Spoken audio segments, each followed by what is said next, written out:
Il est 8h08 et c'est le chiffre économique du jour. Il concerne les travailleurs détachés. Ces travailleurs européens qui viennent en mission en France, mais avec un contrat de travail de leur pays d'origine.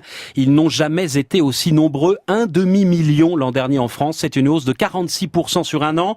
Le phénomène prend de l'ampleur chaque année et il inquiète le sénateur communiste Éric Bocquet, qui lui avait consacré un rapport parlementaire en 2013. Certains secteurs sont particulièrement touchés, effectivement, le secteur des transports, le secteur du BTP, l'agriculture également, l'événementiel. On commence à voir arriver des travailleurs détachés dans les préparations des salons, des grands événements sportifs, par exemple. C'est-à-dire que tout cela est en train de gagner et met en péril le modèle social, effectivement. J'ai regardé les chiffres dans le rapport pour la Commission des Affaires européennes en 2013 au Sénat. Et déjà à l'époque, on avait pointé le chiffre de 27 000 détachements en 2005, qui était passé à 286 000 en 2015. C'est-à-dire qu'on avait constaté sur 10 années une hausse de 980%, ce qui est tout à fait considérable. Donc on est toujours en croissance exponentielle puisque les choses s'accélèrent. C'est absolument sidérant. Je veux dire, on va pas avancer. Il faut que le progrès économique, s'il se confirme, profite effectivement à tout le monde. Et là, c'est pas le cas. On fait le constat inverse aujourd'hui. Éric Bocquet, interrogé par Mickaël Thébault, en tête des nationalités, on trouve des Polonais, puis des Allemands, des Roumains, mais aussi 37 000 Français, travailleurs détachés dans leur propre pays.